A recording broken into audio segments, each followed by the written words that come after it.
Hi hello నమస్తే వనక్కం నేను మీ గణేష్ ఆకెల్లా. ఇది ఒక రివ్యూ వీడియో కాదండి, ఇది ఒక అనాలిసిస్ అనుకోండి, లేదా ఒక ఒక కొత్తగా ట్రై చేద్దాం, ఏదొస్తే అది మాట్లాడేద్దాం, నోటికి ఏదొస్తే అది మాట్లాడదాం అని ఈ వీడియో స్టార్ట్ చేశాను.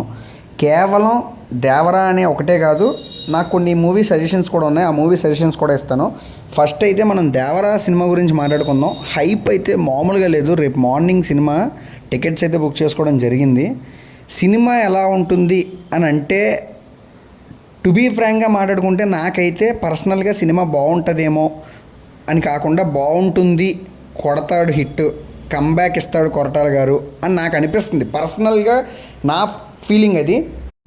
ఎందుకంటే బేసిక్గా ఫస్ట్ ఒక ట్రైలర్ రిలీజ్ చేసినప్పుడు ఓకే ఏదో వెళ్తోందిలే, ఓకే బాగానే ఉంది, మరీ వరస్ట్ ఏం కాదు, సినిమా బాగుంది, హైప్ బాగుంది, ఎన్టీఆర్ ఎరక్కొట్టేశాడు, డైరెక్షన్ కూడా బాగానే చేసినట్టు అనిపించింది అన్నట్టుగా నేను రివ్యూ ఇచ్చా. బట్ ఎప్పుడైతే ట్రైలర్ రిలీజ్ చేశారో అప్పుడు చూసినప్పుడు నాకు అనిపించింది, సినిమాలో మనకి చూపించే ట్రైలర్లోనే కాకుండా సంథింగ్ ఏదో దాస్తున్నారు లోపల అని నాకు అనిపించింది పర్సనల్గా. This is my personal opinion. ఎవడో హట్ అవ్వాల్సిన పని లేదు, దీనికోసం మళ్ళీ కింద కామెంట్లో తిట్టాల్సిన పని లేదు. కేవలం ఇది నా పర్సనల్ ఒపీనియన్ మాత్రమే. రేపు మార్నింగ్ సినిమా చూసిన తర్వాత సినిమా బాగుంటే వెరీ హ్యాపీ, బాగోపోతే కూడా బాగాలేదని చెప్తాను జెన్యూన్గా. సో రేపు మార్నింగ్ దాకా వెయిట్ చేద్దాం. అండ్ మూవీ సజెషన్స్ కొన్ని ఇద్దాం అనుకుంటున్నాను.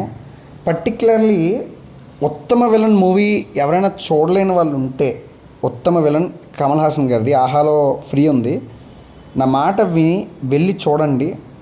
It's an excellent movie. ఎందుకంటే ద వే ఈయన రాసిన విధానం కానీ, యాక్ట్ చేసిన విధానం కానీ, అఫ్ కోర్స్ మనందరికీ బాగా తెలుసు కమల్ హాసన్ గారు బీభత్సమైన నటుడని. సో నేనేమంటానంటే ఒక్కసారి మీరు పర్సనల్గా వెళ్ళి చూడండి. ఆ కాన్సెప్ట్ అనేదే చాలా చాలా చాలా బాగుంటుంది. This is my movie suggestion. ఉత్తమ విలన్ వెళ్ళండి, వెళ్ళండి ఇన్ ద సెన్స్ అదే ఆహాలోకి వెళ్ళి చూడండి. చూసిన తర్వాత బాగోకపోతే ఏంట్రా నువ్వు ఇలాంటి చెత్త సినిమాలు మాకు సజెస్ట్ చేస్తావు ఏంటి అని చెప్పి కింద కామెంట్లో తిట్టుకోండి, దీనికి తిట్టుకోండి, పెద్ద ప్రాబ్లం ఏం లేదు. అండ్ మళ్ళీ కమల్ హాసన్ గారిదే విశ్వరూపం మూవీ. మ్యాక్సిమం నాకు తెలిసి చాలామందికి తెలిసే ఉంటుంది, బట్ చూసి ఉండకపోవచ్చు. ఎవరైనా చూడలేని వాళ్ళు ఉంటే విశ్వరూపం కూడా చూడండి. ఆయనే డైరెక్ట్ చేశారు మూవీ. అది కిర్రాక్ ఉంటుంది. అంటే కొంచెం కాన్సెప్ట్ ఓరియంటెడ్ మూవీ కాబట్టి కొంచెం స్లో అన్నట్టు అనిపిస్తుంది, ల్యాగ్ ఉన్నట్టు అనిపిస్తుంది. బట్ ద వే కాన్సెప్ట్ని ఎలా ప్రజెంట్ చేశారన్నదే ఎండ్ ఆఫ్ ద డే మనకు కావాలి. కాబట్టి సినిమా అయితే చాలా బాగుంటుంది. ఈ రెండు మూవీస్ నేను సజెస్ట్ చేస్తున్నా, ఒక్కసారి వెళ్ళి చూడండి. నచ్చకపోతే కింద కామెంట్ చేయండి.